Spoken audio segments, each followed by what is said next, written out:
What's that one? So cute. Beautiful, right? So cute. Beautiful. Yeah. You know their big fat tail, they store fat in them. So Look. when there's a drought on, they got, Yeah, maybe when they go can to survive, hibernation. they survive it. Yeah. It looks like a double-headed one. Yeah, well, it's another name for them too. But it's not black tongue. Yeah, look at his tongue. Might have a black chocolate.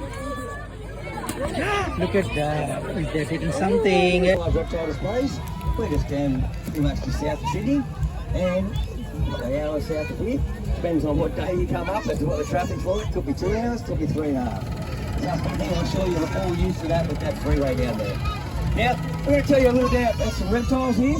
Reptiles, some people love them, most people do, and then most of the time, you've got a lot of times that people have a fear of reptiles. So generally, we want to try to diminish and get rid of a lot of those fear, mainly because a lot of those things are based on a lot of stories. Now, a lot of those stories are based on untruths, rumours, and exaggerated things that these animals can do. Now, when it comes to venomous snakes, they're always exaggerated about. If it's not just exaggeration about the size of the animals, like the old fishing stories, like apparently everyone I talk to, for some reason, if you're scared of snakes, that snake can be this big, but by the time they're telling the mates and telling everyone it's from here to the bush over there long, they always get way bigger than what they've ever been recorded, and they're only ever found by people that are scared of snakes. People that actually work with them every single day of their life, like myself and this like that, we never get to see these remarkable mythical beasts. It's only the people that are scared of them get to see these massive, huge animals that are way beyond ever size recorded. But for some reason, they're never actually ever measured. Now, I'm going to tell you a little bit about these guys too. There's a few of these reptiles here, the lizards, common lizards. This one here I'm sure everyone's used to and they know what it is, the old blue-tongue lizard. Now blue-tongue lizards, you've got more chance of seeing those guys hanging around your backyard than if you go out. Up here, they're not that big broadband coloration. The ones we get up around here are more so the dark grey, black background with the little lines and dots and that over their body. Now they do get quite large. Now if anyone's been camping, out picnicking and places like that where the goannas hang out, you'll know that they're good scavengers. Now if they're a good scavenger, they're going to cruise into the campsite, they're going to try to get hold of the old packet of eggs left over, they're going to scavenge through the garbage bins and things like that. And a lot of people tend to start to feed them at times. That could be a pretty bad situation for a lot of people because these guys, they get a little bit excited about food on hot days. And the most scariest thing I can imagine is sending your little 2-year-old kid out with an egg in their hand or a bit of bacon to feed a goanna that's coming up for a feed. That thing is just going to take that kid's hand at the same time. Now, they do look very friendly when they're hanging around the campsites. And you see them sitting around there, lounging around. And you know when you get that day, you might get a few of your mates. And you've probably been out fishing all day, motorbike riding, hunting, something like that. End of the night, afternoon, you're sitting around the campsite. While you're sitting around the campsite, the old goanna comes hanging around. He's going to lay there alongside you, looking really placid, really friendly. The thing is, you go and get that one of those mates, and one of those mates, there's always one in there. You always got that one mate that's about 8 years deep. And then he gets to that moment, he goes, look at that goanna sitting there, he looks really friendly, I might pick him up for a photo. That's when you get a really good photo of your mate getting ripped to pieces. Because the word I would say about these lizards, they are not tame. The word I would describe them is if they're hanging around next to you, they're confident. They are very confident and they know they can look after themselves very, very well. Now, this one here is a very well-behaved goanna though. I can go up to this one, I can give it a scratch, I can give it a scratch under here, it doesn't bite or nothing. And it doesn't even try running away or anything. Now, I don't recommend to try that with a wild one. Now, the reason that one is so friendly is because I bred that one myself. And I actually bred that one myself 27 years ago. Wow. A lot of people look at it and they go, wow, it's not real big, is it? And the reason it's not real big is because that there is a full-grown female. It's only the boys that get big. So you know when you go to the campsites and you see those big boys walking around like they own the joint? Yeah, they do own the joint. They pretty much do. They're just going to cruise through. People just mark like the Red Sea. It's smelling a bit of food. Left a little bit of gosling there, Sam. Oh, that's found it. Cut a bit of chicken. That'll be it. Now these guys here, they've got those big sharp claws because their favourite food usually lives up in trees.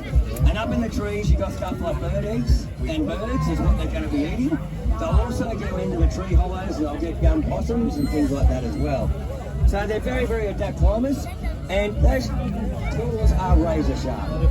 And it's not only those claws you've got to worry about, you've also got to worry about what's inside those jaws. Those things bite. Within that mouth there, they do have the same teeth as sharks.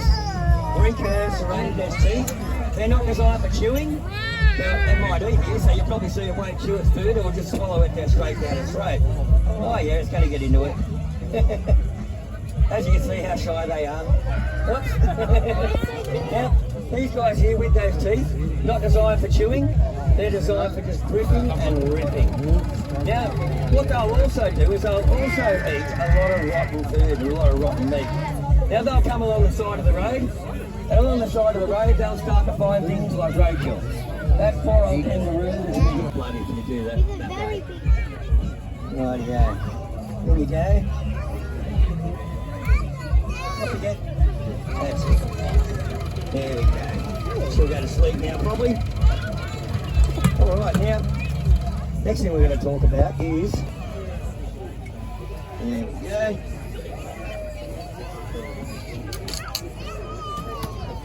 Now, this snake here is probably my most favourite snake in the world. And we do find these locally around here. Red belly? Ooh. That was on that. Yeah, that's a red belly. It's a red one. Red belly, her belly is red. They're awesome, aren't they? This here is a good old red belly black snake, as you all probably all would have known. It's probably one of the most easily recognised venomous snakes that we do have around. Most people will see that straight away. They do know it's a venomous species, and they do know what kind of snake it is. Now I'm just going to, even though it's called a red belly black, see how it's sitting on the ground there? You've got the red on the bottom and the black on the top. I'll get Sandy to lift it up for us here. As she lifts up that snake, you'll look underneath that belly, and you will notice under the belly it's not completely red at all, is it? It's actually got a lot of different markings and colours and light coloration. Now, when they were first discovered and described, the red-bellied black snake was originally the very first snake that was taken back to studied and named from Australia. So with the first people that were coming here, the first scientists came to Australia, this was the very first species described to science from Australia. Isn't that cool? Now, when they took that back, they had it in like a little jar and stuff. And they worked it out, they looked at it closely, they didn't see it just cruising on the ground. And you know what they called it? They didn't call it the red belly black. They actually called it the crimson-sided snake. Because they were looking at it a lot closer, and when you do look, you will notice the red is actually on the sides, not actually under the whole belly. Now, red-bellied black snakes do prefer to hang around wetland areas, and creeks and waterways, because their favourite food is frogs. Now, they'll eat fish as well, and eels. They will also eat rodents and lizards, but rodents don't make up a big diet of most wild black snakes. Frogs is their ultimate favourite meal. Now, you probably also hear the stories about where people say, oh, you've got the black snakes around your property, they keep the brown snakes away. Well, that's not completely true. What it's done is say, that's a cute little snake. Death adder. Yeah, I Death know. adder. Oh. Everybody know what that one is? This is a brown That one there is known as your death adder. Oh, it's a poisonous one. Now, death adders, when they call them Venomous. death adders, they're not mucking around. They can cause death. You know, they don't want to bite us, obviously. The good thing about death adders is that they have this really, really cool way of hunting. Now, as you can see, not really the type of snake built for speed. So, being an animal not built for speed, they're not going to hunt down and chase their prey real good. So while they're not going to chase their prey real good, what they're going to end up doing is they're going to wait in ambush. And they've got this really, really cool trick to get their food. Now the way they get it, see that little tail tip on the end there? It's a little different colour.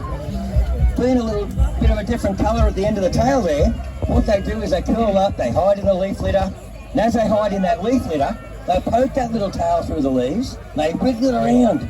As they wiggle it around in the leaves, it looks like a little caterpillar or a worm. And a bird nearby, or a little lizard, or even a little native rodent might see that little thing thinking it's a little insect nearby. They're going to come down and grab that little worm. thinking they're getting a great old feed. Trouble is that death adder is hiding in the leaves and he's sitting there in ambush right next to that tail wiggling.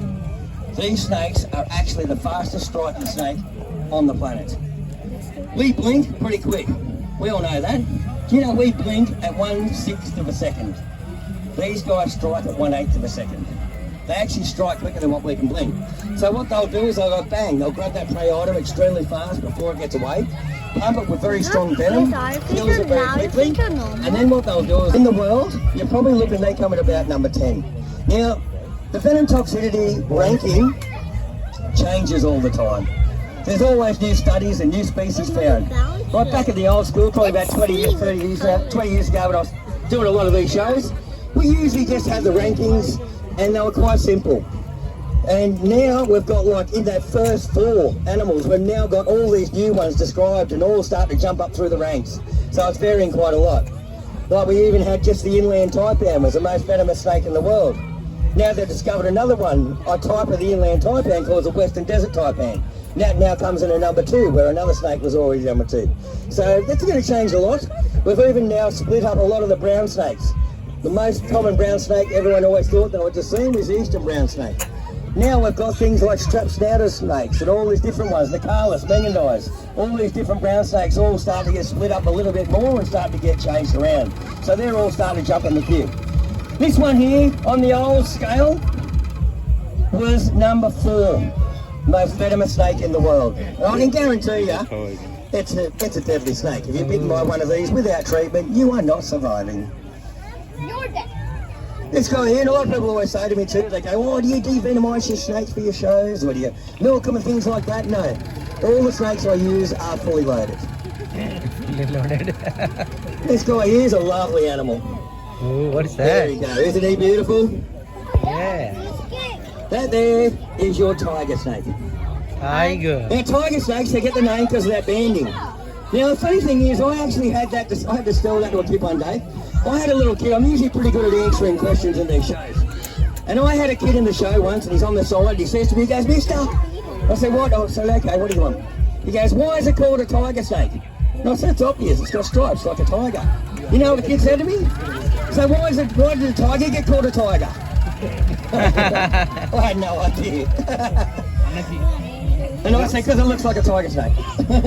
And I said, everything with stripes is called tigers. And he goes, what, zebras? And I went, oh. I think that kid's in politics now. Now this little guy here is a lovely tiger snake. That's your average adult size. These are the type of snake that is very, very good at climbing.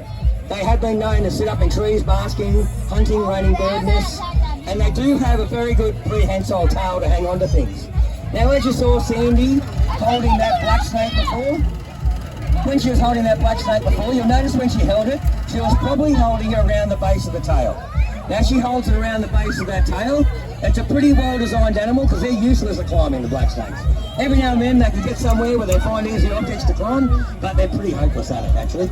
Now these guys are very good climbers.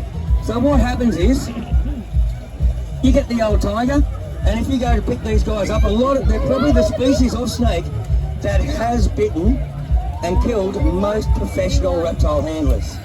And way more amateurs have been bitten by them. And the reason is, you go and grab them around the base of the tail. I'm just going to use the hook here to demonstrate this. You go get these around the base of the tail, you lift him up, look what he does, straight away ties a knot with that tail. Isn't that clever? He's hanging on tight, and he can climb straight up that body to the tail, not a problem. Now usually, if they're scared, and they're doing that, it happens in a blink of an eye. Now what happens is, you go and try to pick up a tiger snake by the tail, he comes back to bite you. You know what you do, don't you? You drop it. Bit hard to drop when he's got a knot around your wrist. So you know what you do then? He comes up to try to bite you. Oh, he's behind you! He's got that knot around your wrist. He comes up to bite. He misses, or he changes his mind. You know what you do then? Go change your underpants. You've had that shocking moment. You've had a moment that's really put the wind up you. Now, these guys here, they are another species that does love to hang around wetland areas. Some of their favourite foods is pretty much frogs. But they do have a good diet of rodents and birds and stuff as well. And they're a snake that loves to live in a lot of cool climate areas, so they're found very much more commonly around Victoria, Tasmania, Southern Highlands, Blue Mountains, those areas that get very cold and often get a lot of snow. These snakes are quite happy with that. We do have populations of tiger snakes around the Sydney Basin, but they're pretty small populations of them. So very beautiful. They can be a lot of different colours. They can be totally brown, they can be totally black, they can have no banding whatsoever. Or they can have very big thick bands right their entire body and nice and bright yellow or orange, and they do vary quite a lot. Okay, let's get this little guy back in here. He's been pretty well behaved today, except for when he wants to put his tail on there again. Come on, mate. There we go. Yesterday he started doing that. Peter saw him. He wouldn't let go of the top of the bag. I put the hook there. He tied a little knot with his tail around the hook, and then he started throwing himself out the bag and had a crack at me, which is highly entertaining for the crowd. I think Pete enjoyed it. Behaved today though. He's been handled a bit this weekend, so he's settled right down. Now this little guy here is something most people would probably fear when they come across them. And this is a species of snake that has killed the most Australians. Not this individual, as far as I know, he's killed no one. Oh, the upside down snake. Flip yourself over, buddy. There we go. Now this guy here is known as the Eastern Brown. You will notice straight off the bat as he comes out, he's much more alert with that tongue flicking and the head moving around. Much more alert than the tiger snake and the black snake that you saw, and the death adder. Obviously the death adder hardly moves at all. This guy here, the Eastern Brown, you can also notice they're not just brown, are they? He's got a little bit of banding that's still on him. When these snakes are born, they actually are strongly banded with black bands right down the entire body, especially the Sydney version. Now, if you go a bit further west, the brown snake babies out west sometimes can be completely brown as their babies, but they do always still have the black on the top of the head and the back of the neck patch. And they might have a little red line across the back of the neck too. Now, Eastern Browns, generally, they're quite happy to go about their business unless you confront them. You confront him, he's going to get a shock, he stands up. Best thing to do, keep completely still. Don't move. He'll put his head down, he'll turn away and go the other way. He's going to be happy to do that. Now, you go up and corner one that doesn't want to be cornered, he will try to defend himself and he will launch at you. They will not be shy in biting if they really feel like it's a problem. Now, as you can see, Billy jumping, doesn't like being touched or anything like that. He's not really having a crack in there, are you? You're going to wake up, eh? No, he's been pretty placid today. Look at that. He's very jumpy though, isn't he? So he's just been jumpy, but he's not doing much at all. Now, Eastern Browns, this size, is a dangerous size snake. They can reach pretty high. Now, if you do get an accidental bite from a snake, accidental bites are extremely rare. If you do get an accidental bite, that accidental bite's going to usually be below the knee. Now, most of the bites that are administered to hospital, for some reason, seem to be on the hand. Funny that, isn't it? Doesn't mean it's always an accident. It means that somebody's usually tried to hurt it or catch it, and they've lost. Now, best thing is, like I say, you can get saved by that bandage. Okay, he's a lovely snake, this guy. We'll get him up a little bit. But I do not recommend you go and hold snakes like these. I can hold this guy at the moment, he's been pretty well behaved. So you can look under the belly there. If you look underneath that belly, you will notice he's got those dots. And that belly is very heavily marked. So if you look under there, very heavily marked belly on him. All Eastern Brown snakes will have dotting and marking along the belly of them. So that's how you will know it's an Eastern Brown. I don't recommend you go out and try to look at their bellies, but most of the time if they do get scared, they are going to stand up and they will show you their chest, and they will usually have orange dots and stuff down around that chest there. Okay, come on buddy. In you go. Come on. They move quick when you touch them, don't they? Yeah. Next one we've got here, we're going to bring out is a little bit different. Now the reason the brown snakes have such a high toxic venom is usually the food they eat. Now the food they eat is usually rodents. If anybody's ever tried to grab a wild rat with their bare hands, you'll know they want to bite your back. And rats have got pretty good teeth on them. They know that. They know that they don't want to get a ripped eyeball out of their socket. They don't want to get a chunk taken out of their body from that rat bite. So they choose not to wrestle or fight with it. So what they do is they just go bang, quick bite, and then back away. That brown snake might bite that rat from here. That might go just to the corner of that bit there and then drop dead. All that brown snake has to do is follow that little scent trail. You saw when he had his tongue flicking out. Follows that little scent trail along to where the rat drops dead. And then all they have to do is swallow it and eat it without having to fight with it or wrestle with it or anything like that. It is much safer for them. Now the next one we've got here to show you is something pretty cool. That's the last one. Funny thing about this one is a lot of people claim they see these around Sydney. And I can guarantee you they don't. Because when I bring this snake out, most people go, I've never seen one of those. And there's a good reason, there's a good reason for it. Now this one here is a very good looking snake too.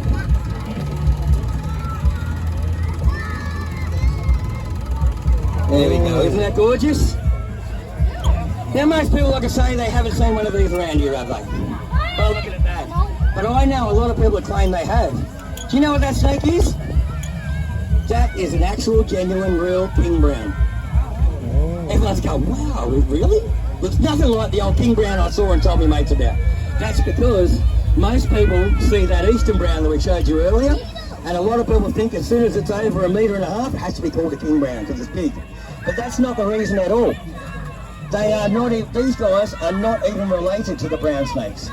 They're actually, the proper name for a king brown is called mulga snake. And they are in the black snake family. They're related to that red belly black that you saw earlier. So they're not in the brown snake family at all. The reason they do get the name king brown is because, yeah, they get a big brown colour. This one here is more that yellow variant. This is the colour phase you get through Central Australia. Tummy, look at his tummy. That's the colour phase from around Look at his tummy. That's where this guy come from. Now, you get the other ones up around St George, in Queensland. You get the big ones up there, they're like a terracotta red. They can be a real red brown colour up there. You go to the Northern Territory, up the top end of Darwin and stuff, they've been recorded. This is where the name King Brown came from. Up the top end, they were recorded over 3 meters long. And they are brown up there. So that's where they got the name the King Brown snake. And those big specimens up the top end, and they do get big and they're brown up there. Now this one here, very beautiful colour. He's pretty well behaved today too, but nothing like an actual brown snake when you actually see a proper king brown. You going to go to bed? No, he just wants to find his bag and go back to bed. They're pretty shy animals, aren't they? So they really don't want to hang out around us. You're going back in, and you go, come on. There we go. He's a beautiful animal, isn't he? There we go. All right, now we've got a couple of different animals to show you. We might, no tortoises. We don't have any tortoises in Australia. We might have a turtle later. I'll get it out. Now this guy here is something we don't get around this area. There he is. Whoa. Isn't he cute? This little guy here is a freshwater crocodile. And as you can see how friendly he is. Now, everyone talks about the freshwater crocodiles being completely harmless. You get him? Yeah, you got him. Everyone thinks they're very harmless because they go, oh, the freshwater crocs, they don't hurt you. You want a bet? You corner one. These guys here, absolutely, you can go swimming in a river with freshwater crocodiles. They will not attack you. You go swimming with saltwater crocodiles like this one, they will attack you. Now the difference is, one of these guys isn't completely harmless. These freshwater crocs are an animal that if you corner them, they will go to town on you. They are extremely defensive. They're like the brown snake of the crocodile world. They're the ones you leave them alone, you swim in the rivers with them, you're doing good, you're okay. You go corner one in a rock ledge or something, you will lose a lot of blood. These guys will not stand back when they want to defend. Now the reason they do have that skinny snout is freshwater crocs eat a lot of fast moving fish in the rivers. So what they do is they have that nice little skinny snout that doesn't have much drag in the water, and they can catch that fish pretty quickly. Now the saltwater croc that Sandy's got there, we all know they get pretty big. Now the reason they've got that broader snout on it is because a lot of the food they eat lives out of the water. It's not just fish. So they've got very strong jaws for grabbing things like kangaroos and pigs and things like that off the banks. And you've probably seen videos where these guys, they feed them and they make them jump out the water. That's a good natural behaviour. They do jump out the water, and when they jump out, the natural behaviour is they will grab birds on branches hanging over the water. They will also grab things like flying foxes through bat colonies and hang on over the water there. They'll grab them doing that. And they'll even find whatever they can sitting on those branches. Now, freshwater crocs probably only go to about 2 metres on average, but they can get up to 3 metres long. Now, generally, the saltwater crocodile, you might get a female one of those, might get to about the 2.5 metre to 3 metre mark. A male saltwater crocodile has the ability to get up to probably 4 metres as an average adult male, and then they can get up over 5 metres long. Now, we've got to be really cool and know about the amazing things about these. Australian salty, out of all the crocodile species in the world, Australian salty is the crankiest, the most dangerous, the most nastiest crocodile species on the planet. They've also got the strongest jaw pressure of any animal on Earth, comparative to size. Now, to put that in perspective, we all know that if we bite something, we've got pretty good jaw pressure, haven't we? Our jaw pressure on a human is about only measured at 160 psi. That's per square inch pressure. Now you get something like a pit bull terrier dog, and that pit bull has got a jaw pressure of around 400 psi. That's a bad bite. Now, you want to know what a saltwater crocodile does at 5 metres long? They have measured their jaw pressure and it's clocked in at 3,700 psi. Now the amazing thing is that's over 3.5 tonnes of pressure. I've heard people say to me, they go, oh, I know what to do if you're bitten by a crocodile. And I go, what's that? And they go, I've heard you, poke it in the eyes and it will let you go. You get hit by 3.5 tonne, your fingers to poke it in the eyes are going to be on either side of the river. You will explode. You will get bitten and ripped straight in half. It'd be like getting hit by a Mack truck. That would be a nasty, nasty experience. So now that we all know how dangerous they are, let's spin off this one. Yeah, that's it. Oh, that's it. Look. Okay, I'm going to take this one. That one's a little bit loose, you might be able to put that off, you don't want that. And you can get it tight right now. There we go. Now, we'll bring him around here, Pat. Ooh, Ayan, you want to hold it? Now you'll notice if you do pat the two crocodiles, you notice the freshwater crocodile is really tough, hard and rough compared to the saltwater crocodile. Now the reason is the saltwater crocodile is the species of crocodile that they do farm and they use for their leather. The freshwater crocodiles, they do not bother doing that because the leather and the skin is so tough and rough it's useless for that reason.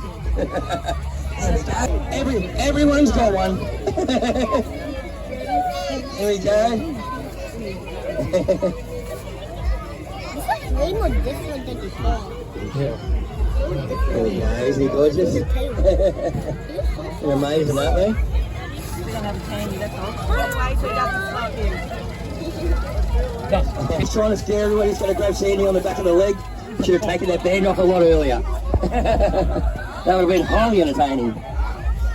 Now, look at a couple of animals, other animals we're going to get out now. There's a couple more snakes. And the snakes we get out are non-venomous species. Now, we've got this one over here.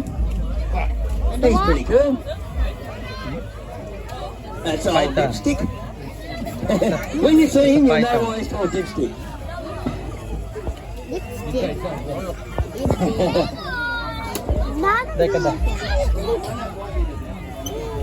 And we've got one here that's a little bit unusual for most people. Yeah. Where's the off button? Yeah. Yeah, that's it.